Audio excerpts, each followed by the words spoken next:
I've been thinking about making these videos for weeks as more and more and more reports of thousands of layoffs are coming through in the United States. And not only that, but I'm hearing anecdotally and in the news, lots of nonprofits are closing and firing people. It's overwhelming.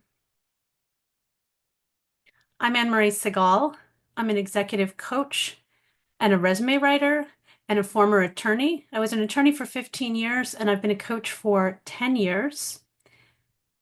This series, Making Your Comeback, is about moving past the anxiety and the anguish to focus on you, specifically you and your greatness, and you being able to land. And I'm not just talking about landing in a new role. Obviously, that is the very specific goal for many of you. If you're watching this, and I'm directing it to people who have been laid off, but it's obviously open to anyone else who'd like to watch this series. It's not just about landing in your next role. It's about landing psychologically, landing in the larger sense for your family. And to start, I would like to say, I mentioned the word greatness, which seems kind of out of touch with the moment, but it's really right in the moment. It's really relevant right now because misery loves company, but greatness also loves company. And we don't want to lose, that was the lose.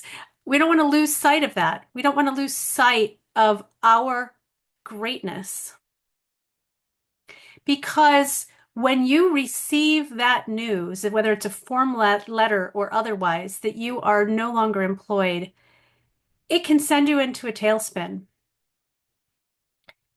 And you do need time to mourn. You do need time to mourn what is lost. But then when you have taken some time, and I don't mean weeks or months, hopefully a week, if you're really able to focus on it, if you're really able to let yourself feel what you've lost, then you can get back to business. Now, I know this is not the case for everyone. There are other tragedies, other things going on in your life. And so in this entire series, do not want to create a formula for you that's out of the box and assuming that I know your situation. I don't.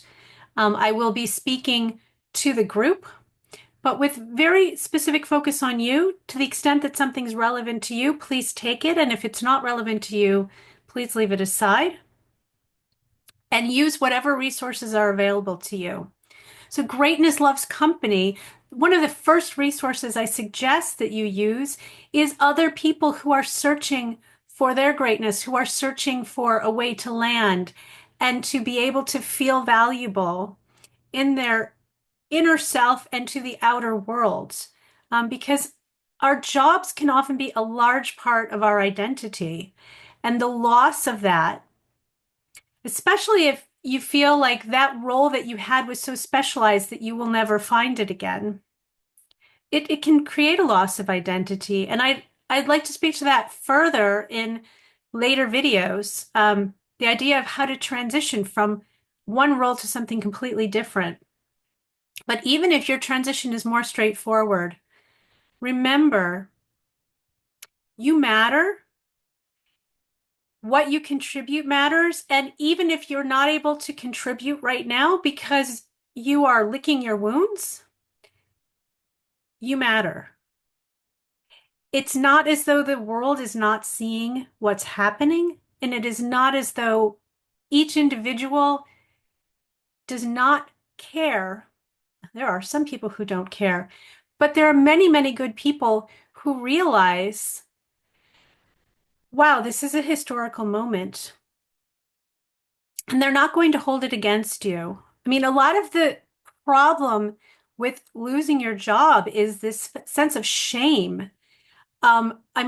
People must be judging me, must be thinking I didn't do a good job. I mean, why else would I have lost my job? This is not the moment for that. And frankly, in general, it's not the time for that. Regardless of what has brought you to my video, regardless of what has brought you to this moment, more importantly, if you have lost your job, maybe there are things you could have done differently. There are probably many things out of your control. Put that all aside. What you need to focus on now are your own mental health and your emotional well-being. Thinking about your greatness in terms of expansively thinking about what is it that you are great at? What is it that is special to you? It's sometimes very hard to see it. It's hard work to do, but it's the most important work we will do in our lives. And if you can focus on that, you can move forward.